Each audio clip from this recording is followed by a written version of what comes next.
Senior APHC leader and Chairman of Ittihadul Musilmeen, Maulana Abbas Ansari passed away after a prolonged illness at his residence in Srinagar today. Maulana Abbas Ansari was not feeling well since long, and over the couple of days his health deteriorated, the family of the leader said. He breathed his last at his residence in Nawakadal area of the city this morning. Abbas Ansari was the last surviving politician of the Plebiscite Front era. All Parties Hurriyat Conference leaders and organizations have expressed profound grief over the death of senior APHC leader Maulana Abbas Ansari in Srinagar today.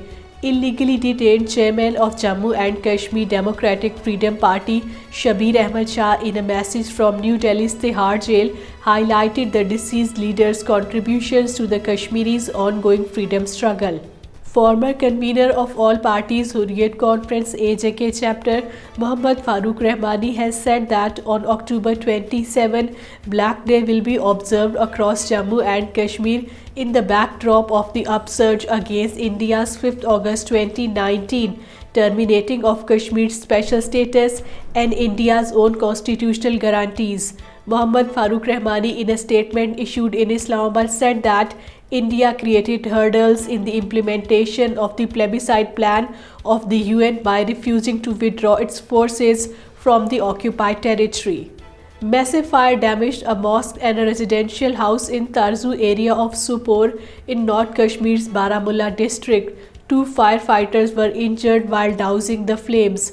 The fire broke out at Izzat Shah Colony in Tarzu Supor, involving a double-story residential house and one mosque.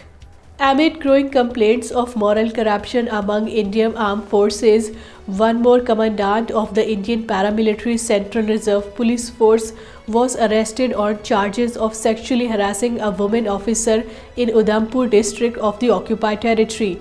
Complaint was registered on Sunday, in which an assistant commandant said that Commandant Surinder Singh Rana was sexually and mentally harassing her. An FIR was lodged against the commandant at Udhampur police station. Speakers at a seminar organized by Kashmir Institute of International Relations, while paying rich tributes to Kashmiris for their decades-long struggle and sacrifices, have said that the people of Kashmir have been scripting a new history of resistance. The seminar, held to mark Kashmiri's resilience against 75 years of India's illegal occupation, was attended and addressed by Kashmiri leaders hailing from both sides of the line of control, including Kashmir Institute of International Relations Chairman Altaf Hussain Wani, Sardar Atiq Ahmad Khan, Musarrat Zahra, Shah Ghulam Qadir, Ambassador Mumtaz Zahra Baloch, Irshad Mahmood, Shamim Shaul, Shehzad Khan, Zuhaib Zaman and others.